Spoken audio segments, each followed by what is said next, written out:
নমস্কার। বাংলা সেরা গল্পে সবাইকে জানাই স্বাগত।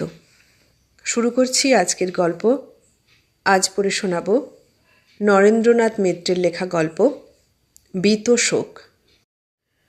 তাহলে শুনতে থাকো। গল্পের নাম বীত শোক। দুঃসংবাদটা প্রথমে একটি মেয়ের কাছ থেকে পেলেন অনিমেষ। শীতাংশু মারা গিয়েছে। কলেজে একসময় অনিমেষের সহপাঠী ছিল শীতাংশু। সব সহপাঠীর সঙ্গে বন্ধুত্ব হয় না, শীতাংশুর সঙ্গে হয়েছিল। টেলিফোনে খবরটি জানালো সুমিতা নন্দী, অনিমেষের প্রাক্তন ছাত্রী, শীতাংশুদের পাড়ার মেয়ে। শীতাংশু অনিমেষের মতোই 50 পার হয়েছিল। আজকালকার দিনে মরবার বয়স একে বলে না। মানুষের আয়ু দীর্ঘতর হয়েছে, সম্ভোগের স্পৃহা হয়তোবা ক্ষমতাও বেড়েছে। আজকাল কেউ আর 50-এ বনে যায় না। বনে যাওয়ার পরামর্শ কেউ কাউকে দেয় না, বরং স্বচ্ছন্দে উপবনে বিহার করে। কিন্তু শীতাংশু ছিল স্বাস্থ্যহীন। স্ত্রীর সিঁথিতে সিঁদুর আর তাকে আমিষ ভোজনের সুবিধাটুকু দেওয়া ছাড়া শীতাংশুর বেঁচে থাকবার আর কোনো সার্থকতা ছিল না। দুঃখ শীতাংশুর জন্যে নয়, তার স্ত্রী সুনন্দার জন্যেও নয়। দুঃখ শীতাংশুর 80 বছরের বুড়ো বাপের জন্যে। তিনি এখনও বেঁচে আছেন, আর বেঁচে থেকে এই দুঃসহ শোক তাকে সহ্য করতে হয়েছে। তার সঙ্গে দেখা করে তাকে সান্ত্বনা দেওয়া অনিমেষের সামাজিক কর্তব্য। কিন্তু সব কর্তব্যই কি মানুষ অনায়াসে অবলীলায় করতে পারে? আত্মীয় হোক অনাত্মীয় হোক, কারো রোগে অনিমেষ সেবা করতে জানেন না। শোকে তিনি সান্ত্বনা দিতে অক্ষম। শোকের পরিবেশে নিজেকে কেমন যেন বিমূঢ় মনে হয় অনিমেষের। কিং কর্তব্য বিমূঢ়। এসব ক্ষেত্রে গতানুগতিক কথাই তো লোকে বলে, কিন্তু সেই বাঁধা ধরা কথাগুলিও অনিমেষের মুখ থেকে বেরোতে চায় না।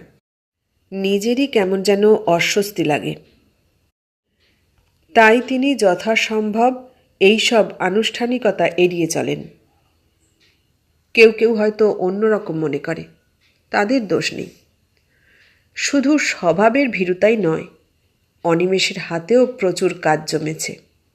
2 কলেজে ছাত্র পড়ানো আছে। একটি কলেজে তিনি উপাধ্যক্ষ, অধ্যক্ষ অসুস্থ, তাই সব রকম প্রশাসনিক দায়িত্ব তাঁর ঘাড়ে এসে পড়েছে। তারপর আছে হায়ার সেকেন্ডারির পরীক্ষার খাতা। সেই খাতায় তার বসবার ঘর ভর্তি। তিনি প্রধান পরীক্ষক।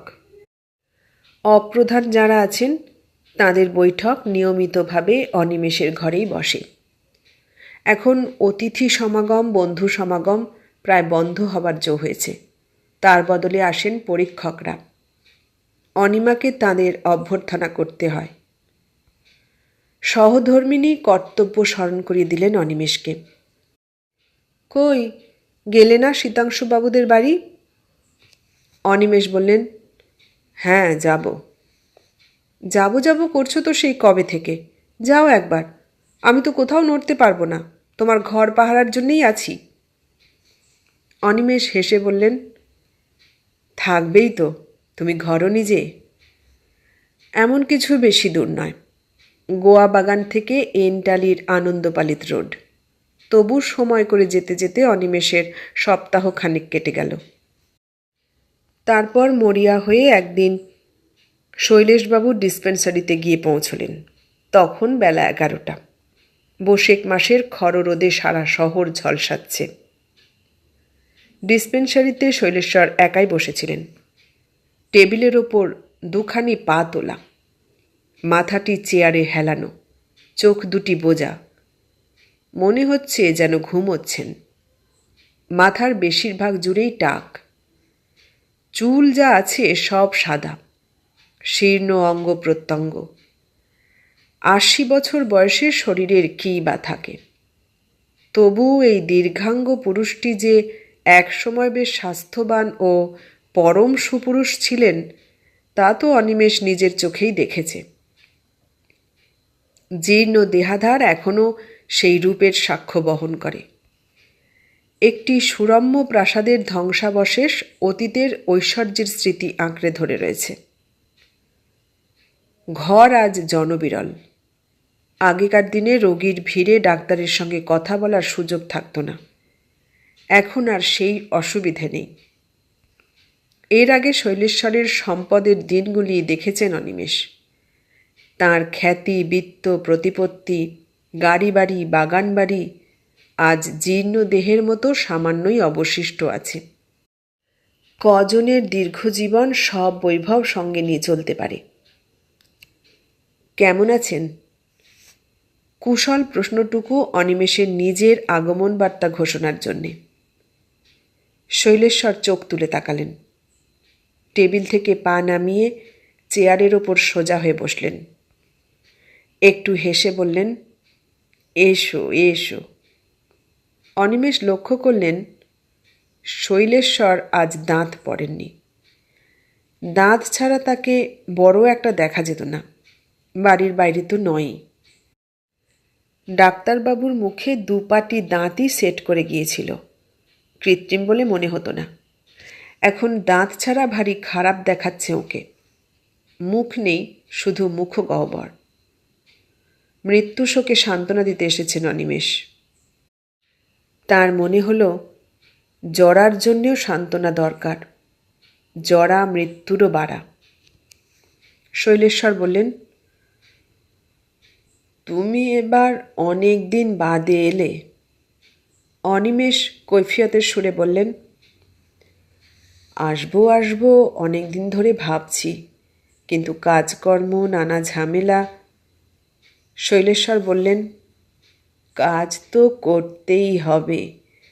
তোমার কর্মশক্তি আরও বহুদিন থাকবে। আমার মতো নিষ্কর্মা হওয়ার দিন তোমার এখনও অনেক দূরে। অনিমেষ ভাবলেন কি করে কথাটা তোলা যায়। শীতাংশু যে নেই সেই কথাটা। অমন অপ্রীতিকর প্রসঙ্গ কি সমীচীন হবে? বৃদ্ধ যদি আপাতত সেই শোক ভুলে গিয়ে থাকেন, তাহলে অনিমেষ কি নিজে থেকে তুলবেন? সেটা কি সমীচীন হবে? তা কি ফের মনে করিয়ে দেবেন অনিমেষ? শৈলেশ্বর বললেন, আরতি কেমন আছে, তোমার স্ত্রী? অনিমেষ একটু হেসে বললেন, আরতি নয়, অনিমা। শৈলেশ্বর নিজেকে শুধরে নিয়ে বললেন, হ্যাঁ হ্যাঁ, অনিমা। আজকাল নাম বড় ভুল হয়ে যায়। অনেক দিন আসে না, আগে কত আসা যাওয়া ছিল। শৈলেশ্বর একটু হেসে বললেন, ব্যস্ত তো থাকবেই। আমি ব্যস্ত নই বলে যে রাজ্যশুদ্ধ লোকের কাজ থাকবে না তা তো হয় না। শীতাংশুর প্রসঙ্গটা এবার তুলতে হয়, কিন্তু ডাক্তারবাবু নিজে তা তুলছেন না। এটা কি ইচ্ছাকৃত? ইচ্ছা করেই কি উনি সেই চরম দুঃখকে ভুলে থাকতে চাইছেন? নাকি অনিমেষের স্ত্রীর নামের মতো নিজের ছেলের নামও তিনি এই মুহূর্তে বিস্মৃত হয়েছেন? ছেলের বন্ধুকে দেখে ছেলের কথা সঙ্গে সঙ্গে মনে পড়াই তো তাঁর পক্ষে স্বাভাবিক ছিল। ওষুধের আলমারিগুলি প্রায় খালি। একটি আলমারিতে পুরনো কিছু ডাক্তারি বই, মেডিকেল জার্নাল, আর কিছু নতুন সংযোজন, গীতা উপনিষদের কয়েকটি খণ্ড, রামকৃষ্ণ কথামৃত। অনিমেষের মনে পড়ল আগে ডাক্তারবাবুর অবসর বিনোদনের জন্য আলমারির ওই তাকটা ভরা থাকত দেশি বিদেশি উপন্যাস আর গল্প সংগ্রহে। অতুল কোথায়? আর কোনো কথা খুঁজে না পেয়ে ডাক্তারবাবুর একমাত্র কম্পাউন্ডারের খোঁজ করলেন অনিমেষ। শৈলেশ্বর বললেন, আমার ভাগিদার জুটেছে। সে এখন আর এক জায়গায় পার্ট টাইম করে। তাকে তো এখন আর পুরো কাজ আর পুরো মাইনে দিতে পারি নে, তারও তো কাচ্চা বাচ্চা আছে। বেলা বেড়ে যাচ্ছে। এবার জোর করেই অনিমেষ প্রসঙ্গটা টেনে আনলেন। আপনাদের বাড়ির সব কেমন আছে? বাড়ির সব? এবার যেন শৈলেশ্বরের সব মনে পড়ল। তুমি শোনোনি বুঝি? মাস দেড়েক আগে আমার একটা ভাই মারা গেছে। সে অবশ্য আলাদা বাড়িতে থাকতো, তবু তো ভাই। তারপর সেদিন গেলেন আমার একজন বন্ধু, অন্তরঙ্গ বন্ধু। তারও আগে গেছে ছেলে। সীতু তো তোমার বন্ধু ছিল অনিমেষ, সে আর নেই। অনিমেষ লক্ষ্য করে দেখলেন বৃদ্ধের চোখে জল নেই, বিন্দুমাত্র অশ্রুও চোখে পড়ল না। গলা একটু আর্দ্র হয়ে উঠল, তাও কল্পনা মাত্র। অনিমেষ একটু যেন অনুযোগের সুরে বললেন, আমি কিছুই জানতে পারিনি। শৈলেশ্বর একটু উদাসভাবে বললেন, কে কাকে জানায়, আর জানিয়ে কী বা হতো? তাছাড়া তোমার সঙ্গে তো ইদানিং আর দেখা সাক্ষাৎও হতো না। 2 মাস হয়ে গেল। অনিমেষ নিজের মনেই যেন বললেন, 2 মাস? পুত্রশোক 2 মাসের বলেই কি বৃদ্ধ নিজেকে এমন সংহত রাখতে পেরেছেন? নাকি আলমারির গীতা উপনিষদ তাঁর অশ্রু মুছিয়ে দিয়েছে? নাকি 2 মাসের মধ্যে 3টি মৃত্যুশোক তাঁকে এমন শিলীভূত করে ফেলেছে? অনিমেষ জিজ্ঞাসা করলেন, কি হয়েছিল? শৈলেশ্বর বললেন, এমন কিছু নয়, ভুগছিল তো অনেক দিন ধরে, শেষ দিকটায় নিউমোনিয়া। এই সময় আর একজন মাঝবয়সী ভদ্রলোক এসে ঘরে ঢুকলেন। বললেন, ডাক্তারবাবু, আপনার তো এখন যাওয়ার কথা। শৈলেশ্বর উৎসাহিত হয়ে বললেন, নিশ্চয়ই যাব। আমি তো আপনার জন্যেই অপেক্ষা করছি। গাড়ি এনেছেন? ভদ্রলোক বললেন, হ্যাঁ, ট্যাক্সি নিয়ে এসেছি। শৈলেশ্বর অনিমেষের দিকে চেয়ে বললেন, আমাকে তো এবার কলে বেরোতে হচ্ছে, তুমি আর একদিন এসো, আর এলেই যখন সুনন্দার সঙ্গে একটু দেখা করে যাও। অনিমেষ বলল, নিশ্চয়ই যাব। ডাক্তারবাবু না বললেও শীতাংশুর স্ত্রী সুনন্দার সঙ্গে তিনি দেখা করে যেতেন। এদিকে তো বড় একটা আশা হয় না আজকাল। কবে আবার আসতে পারবেন তার ঠিক কি। সামাজিক কৃত্যটুকু সেরে নেওয়াই ভালো। মিনিট 5-7 হাঁটতে হয়, পাশাপাশি 2টি গলি। ভুল করে অন্য গলিতে ঢুকে পড়লেন অনিমেষ, ফলে ঘোরাঘুরিটা বাড়ল। নিজের মনেই হাসলেন অনিমেষ। পথ ভুল করতে আমি ওস্তাদ, কতবার এসেছি তবু ভুল হয়। শেষ পর্যন্ত গন্তব্য গৃহটির সামনে এসে দাঁড়ালেন অনিমেষ। দোতলা বাড়ি, বেশি দিনের পুরনো নয়, বছর 10-12 আগে ডাক্তারবাবু তৈরি করিয়েছেন। বাড়ির উল্টো দিকে একটি কৃষ্ণচূড়ার গাছ ফুলে ভর্তি। কড়া নাড়তে একটি যুবক এসে দোর খুলে দিল। দিব্যকান্তি প্রসন্ন মুখ, ন্যাড়া মাথায় সবে একটু একটু চুল গজিয়েছে, খালি পা, গলায় পৈতে। মুহূর্তের মধ্যে অনিমেষ তাকে চিনতে পারলেন, শীতাংশুর ছেলে উৎপল। অনিমেষ কিছু বলবার আগেই 22-23 বছরের যুবকটি হেসে তাঁর দিকে এগিয়ে এলো। আসুন আসুন, আপনি দাদুর ওখানে এসেছিলেন বোধহয়। চলুন, মা ওপরে আছেন। উৎপলের সঙ্গে সিঁড়ি বেয়ে একটু ধীরে ধীরে দোতলায় উঠলেন অনিমেষ। যুবকের মুখে আগমন বার্তা আর একবার সানন্দে ঘোষিত হল, মা দেখো এসে কে এসেছেন। সুনন্দা ঘরের ভিতরে ছিলেন। এগিয়ে এসে অনিমেষের সামনে দাঁড়ালেন। বললেন, আসুন। অনিমেষ দেখলেন, তাকালে এখনও যেন নিমেষ ফেলতে ইচ্ছা করে না। উজ্জ্বল গৌরবর্ণা এই রূপবতী শুধু আগের চেয়ে কিছু পুষ্টাঙ্গী হয়েছেন। যৌবন যাই যাই করেও যেন এই অপরূপ রূপাধারের মায়া কাটাতে পারছে না। পরনে সবুজ পাড়ের সাদা খোলের শাড়ি, একেবারে নিরাভরণ হননি। হাতে একগাছি করে চুড়ি, গলায় সরু হার। সুনন্দা মৃদুস্বরে বললেন, আসুন ভিতরে। অনিমেষ একবার হাত ঘড়ির দিকে তাকালেন। বললেন, বেলা হয়ে গেছে। সুনন্দা এবার একটু হেসে বললেন, বেলা হয়ে গেছে বলে ভিতরে যাবেন না? বুড়ি ছোঁয়া করতে এলেন নাকি? কণ্ঠ মাধুর্যের সঙ্গে এবার তরল প্রগল্ভতা মিশেছে। অনিমেষের মুখে এসে পড়েছিল, বুড়ি কোথায়? কিন্তু কথাটা স্থানোচিত সময়োচিত হবে না বলে চেপে গেলেন। ঢুকবার আগে সুনন্দা ছেলেকে কি যেন ইশারায় বললেন। তারপর ভাষায় নির্দেশ দিলেন, তোমার যেতে হবে না, সুবলকে ডেকে বলে দাও, তাহলেই হবে। অনিমেষ অনুমান করলেন অতিথি আপ্যায়নের ব্যবস্থা হচ্ছে।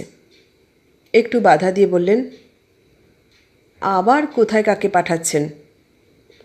সুনন্দা অনিমেষকে ঈষৎ ধমকের সুরে বললেন, সে খোঁজে আপনার কি দরকার? আপনার জন্যে পাঠাচ্ছি নাকি? গেরস্তের নিজের কোনো কাজ নেই নাকি? উৎপল ঘরে ঢুকল না। সুনন্দা অনিমেষকে নিয়ে ঘরে এলেন। কারও গৃহসজ্জার দিকে তাকাবার অভ্যাস অনিমেষের নেই। তিনি গৃহী কিংবা গৃহিণীর সঙ্গে আলাপে তন্ময় হয়ে থাকেন। আর কোনো দিকে তাকাবার কথা তার মনে থাকে না। ঘরে একটা ড্রেসিং টেবিল আছে, কিন্তু কোনো চেয়ার নেই। তার বদলে চামড়ার দুটি সুদৃশ্য মোড়া রয়েছে। আর আছে একখানা মাঝারি ধরনের সিঙ্গল বেডের খাট। বিছানাটি নীল রঙের আচ্ছাদনে ঢাকা। অনিমেষ একটি মোড়ায় বসতে যাচ্ছিলেন। সুনন্দা বাধা দিয়ে বললেন, ওখানে কেন? খাটে উঠে বসুন। আহা, জুতো খুলে পা তুলেই বসুন না। আপনার পায়ে তো কাদা নেই, বিছানার চাদরে না হয় একটু পায়ের ধুলোই দেবেন। অনিমেষ দেখলেন, তার পুরনো বন্ধুপত্নী আগেও যেমন ছিলেন এখনও তেমনি রয়েছেন। তার প্রগল্ভতা একটুও কমেনি। অন্তত কিছুক্ষণের জন্যে অনিমেষ ভুলে গেলেন কী উপলক্ষে তিনি এসেছেন। কে জানে সুনন্দা নিজেও সে কথা ভুলে থাকতে চান কিনা, ভুলিয়ে রাখতে চান কিনা। কিন্তু অনিমেষ তাড়াতাড়ি কর্তব্য সারতে ব্যস্ত। তার ফেরার তাড়া আছে, কাজের তাড়া আছে। এই রোদের মধ্যে অনেক দূর তাকে ফিরে যেতে হবে। চাইলেই ট্যাক্সি মেলে না, বাসে ওঠা দুরূহ। তিনি এবার প্রায় জোর করেই প্রসঙ্গটা উত্থাপন করলেন। শীতাংশু তাহলে চলে গেল? গলায় একটু আর্দ্রতা আনবার চেষ্টা করেছিলেন অনিমেষ, কিন্তু নিজেই বুঝতে পারলেন তা আসেনি। কৃত্রিমতাটুকু যদি সুনন্দার কাছে ধরা পড়ে থাকে, তিনি নিশ্চয়ই হেসে উঠবেন। অনিমেষের বরং সেই আশঙ্কা হল। সুনন্দা উচ্চ হাসি করলেন না, মৃদু হেসে বললেন, তিনি কি আজ গেলেন নাকি? অনিমেষ অপরাধীর ভঙ্গিতে বললেন, না, 2 মাস আগের ঘটনা, কিন্তু আমি শুনেছি সেদিন মাত্র। সুনন্দা মোড়ার ওপরে বসেননি, খাটের ওপরেও নয়। একটু দূরে দাঁড়িয়ে তিনি অনিমেষের সঙ্গে কথা বলছিলেন। একবার খোলা দরজার দিকে তাকালেন তিনি। তারপর অনিমেষের দিকে চেয়ে বললেন, 2 মাসও নয়, তারও অনেক আগে থেকেই বলতে গেলে তিনি ছিলেন না। যেভাবে ছিলেন তাকে থাকা বলা চলে না। তিনি বেঁচে গেছেন। অনিমেষের গলায় যদি বা একটু কৃত্রিমতা এসে থাকে, সুনন্দার গলায় তার আভাস মাত্র নেই। সহজ সরল সুস্পষ্ট ঘটনার বিবৃতি তিনি দিয়ে যাচ্ছেন, তার চেয়ে বেশি কিছু নয়। অনিমেষ কথাটা ভালো করেই জানেন। গত 10-12 বছর ধরে কি তারও বেশি শীতাংশু মানসিক দিক থেকে অসুস্থ হয়ে পড়েছিল। তারপর শারীরিক অসুস্থতাও আসে। দেহ মন তো অবিচ্ছিন্ন, একটি খারাপ হলে আরেকটি খারাপ হবেই। চিকিৎসাদি সাধ্যমতো শৈলেশ্বর করিয়েছিলেন, হয়তো সাধ্যের অতিরিক্তও করিয়ে থাকবেন, কিন্তু রোগ সারেনি। ডাক্তাররা বলেছিলেন কোনোদিন সারবে না।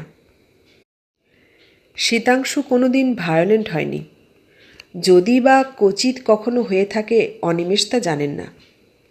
শীতাংশু অনিমেষকে দেখলে শুধু হাসত, হয়তো সবাইকে দেখলেই হাসত। অনিমেষ এই হাসির কোনো অর্থ ভেদ করতে পারতেন না, কিন্তু সেই অপার্থিব হাসি দেখলে অনিমেষের গা শিরশির করত। অনিমেষ বালকের মতো মাতালকে ভয় করেন, পাগলকে ভয় করেন। যদিও তিনি জানেন মদ না খেলেও লোকে মাতাল হয়, উন্মাদ বলে চিহ্নিত না হলেও লোকের উন্মত্ততার সীমা থাকে না। ব্যর্থ বাসনায়, ক্রোধের প্রাবল্য, ঈর্ষায়, দেশে মুহূর্তে মুহূর্তে মানুষ সুস্থতার সীমা ডিঙিয়ে যায়। তবু প্রমত্ত আর উন্মত্তকে তার ভারী ভয়।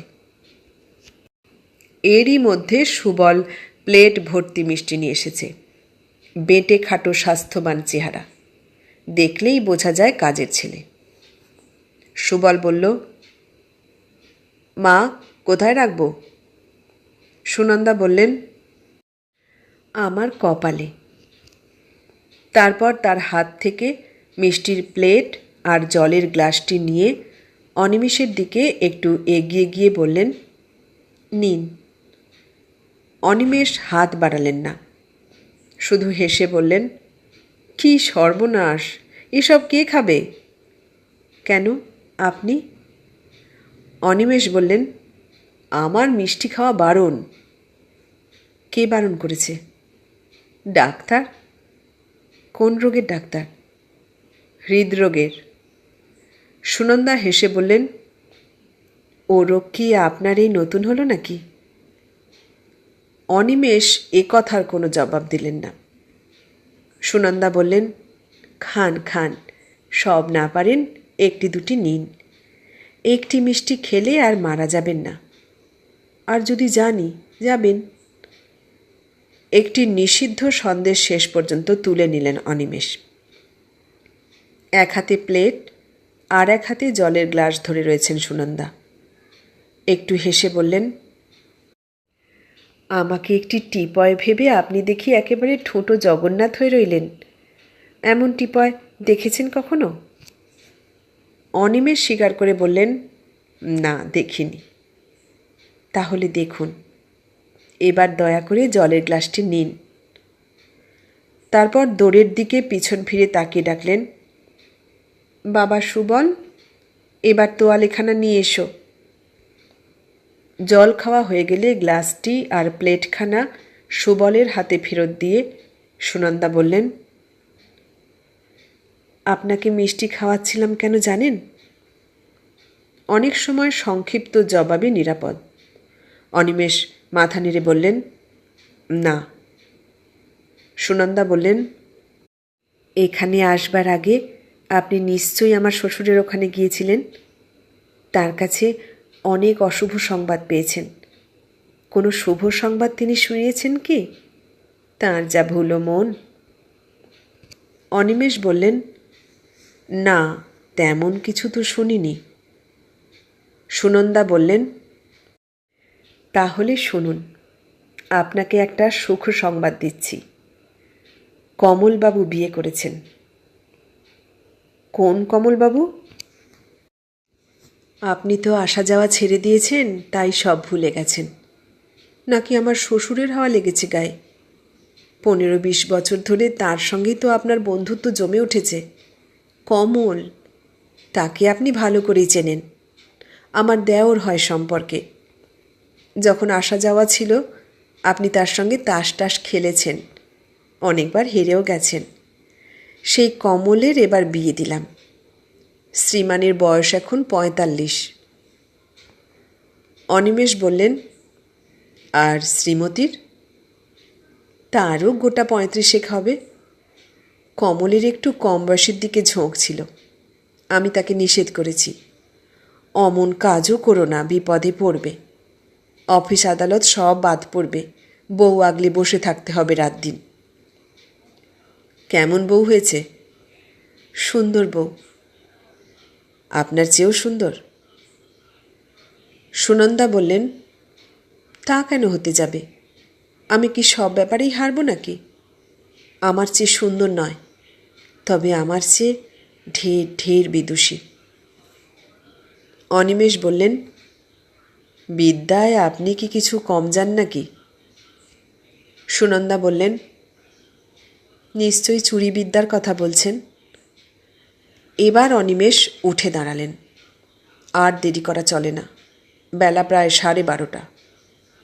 সুনন্দা বললেন, যাবেনই তো? এত বেলায় একেবারে স্নানাহার সেরে গেলেই তো পারতেন। ভয় নেই, আমার রান্নায় মিষ্টি বেশি থাকে না। অনিমেষ বললেন, আজ থাক, আর একদিন হবে ওসব। নিচে নেমে সদর দরজা পর্যন্ত অনিমেষকে এগিয়ে দিলেন সুনন্দা। ছেলেকে ডেকে বললেন, সঙ্গে যা, একটা ট্যাক্সি ডেকে দে। ট্যাক্সি যদি না পাস, একটা রিক্সা নিশ্চয়ই করে দিবি, বাস স্টপ পর্যন্ত নিয়ে যাবে। তারপর অনিমেষের দিকে চেয়ে হেসে বললেন, খবরদার, পয়সা বাঁচাবার জন্যে এই রোদের মধ্যে হেঁটে যাবেন না কিন্তু। উৎপল রাস্তায় নেমে অনিমেষের পাশে পাশে হাঁটতে লাগল। তারপর একসময় একটু হেসে বলল, আপনার সঙ্গে কোনো কথাই বলতে পারলাম না, আর একদিন যখন আসবেন তখন বলবো। অনিমেষ পরম স্নেহে ছেলেটির পিঠে হাত রাখলেন। স্মিত মুখে বললেন, নিশ্চয়ই, আমি আসব।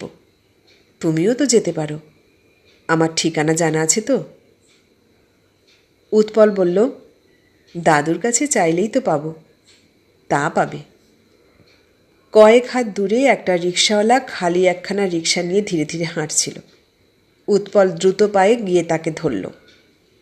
তারপর অনিমেষের দিকে চেয়ে বলল, এখানে ট্যাক্সি পাবেন না, রিক্সাই নিন আপনি, বাস স্টপ পর্যন্ত যাবে, 30 পয়সা নেবে। অনিমেষ বললেন, বেশ তো। রিক্সায় উঠবার আগে আর একবার তাকালেন উৎপলের দিকে। পুরোপুরি নয়, খানিকটা আদল আসে শীতাংশুর মুখের। রিক্সায় বসে এতক্ষণে মৃত বন্ধুর কথা মনে পড়ল অনিমেষের। তার জন্যে শোক প্রকাশ করতে এসেছিলেন, সেই অবকাশ আর হয়নি। শোকেরও তো একটা অনুষঙ্গ চাই। সুনন্দার দোষ দেওয়া চলে না। শীতাংশু যেমন তিলে তিলে মরেছে, সুনন্দাও হয়তো তেমনি তিলে তিলে শোক করেছেন। সেই শোক লোকচক্ষুর অন্তরালে। জীবনের একটা দীর্ঘ সময় জুড়ে সেই শোকসজ্জা পাতা। কিন্তু অনিমেষের তো তা নয়। তিনি পীড়িত বন্ধুর জন্যে আফসোস করেছেন, কিন্তু গভীরভাবে শোকার্ত কি হয়েছেন মনে পড়ে না। আজ অনিমেষের ইচ্ছা হলো তার মৃত্যু সংবাদ শেষবারের মতো তাঁর হৃদয়ে বিপুল শোকাবেগ এনে দিক। এক নিমেষের জন্যে একটি নীরব নিভৃত শোক সভার অনুষ্ঠান হোক। শীতাংশুর জন্যে সেইটুকুই যথেষ্ট। কিন্তু আবেগ অত সহজলভ্য নয়। শীতাংশুর সঙ্গে হৃদয়ের সম্পর্ক বহুদিন অপরিশীলিত ছিল। প্রীতির ঝর্ণা কবে শুকিয়ে গিয়েছে তা তিনি নিজেই জানেন না। ওর সঙ্গে প্রথম জীবনের দিনগুলির কথা মনে আনবার চেষ্টা করলেন অনিমেষ। সেই একই সঙ্গে পড়াশোনা করা, কলেজে যাওয়া, সাহিত্য রাজনীতি নিয়ে আলোচনা, আচার আচরণের লক্ষণ দেখে রমণীর হৃদয় রহস্যের অর্থভেদের যৌথ প্রয়াস। স্মৃতি আছে, কিন্তু আর কিছু নেই। অনিমেষের মনে হল তিনিও অংশত মৃত। সত্তার যে অংশ শীতাংশুর জন্য ধরা ছিল তা আর নেই। অনিমেষ ভাবলেন, শুধু শীতাংশু কেন, আরও অনেকের ক্ষেত্রেই তিনি মৃত। তারাও জীবিত নয়, তিনিও শোকরহিত, তারাও শোকরহিত। উৎপল কোত্থেকে এক বুড়ো রিকশাওয়ালাকে জুটিয়ে দিয়েছে তাই দেখো। এই রোদে গরমের মধ্যে অনিমেষের মতো ভারী ওজনের একটি শক্ত সমর্থ মানুষকে বয়ে নিতে লোকটি নিশ্চয়ই খুব কষ্ট হচ্ছে। কিন্তু বুড়ো তো জানে না সে একটি জীবন্ত মানুষকে বয়ে নিয়ে যাচ্ছে না, একটি লাশ টেনে নিয়ে চলেছে। সেই অশনাক্ত শবদেহের জন্যে পৃথিবীতে শোক করবার কেউ নেই, কেউ নেই। এতক্ষণ শুনলে নরেন্দ্রনাথ মিত্রের লেখা গল্প বীতশোক। কেমন লাগলো গল্পটা? ভালো লাগলে লাইক, কমেন্ট, শেয়ার করো। আর নতুন বন্ধু হলে সাবস্ক্রাইব করার অনুরোধ রইল। সবাইকে অনেক ধন্যবাদ জানিয়ে আজ এখানেই শেষ করলাম।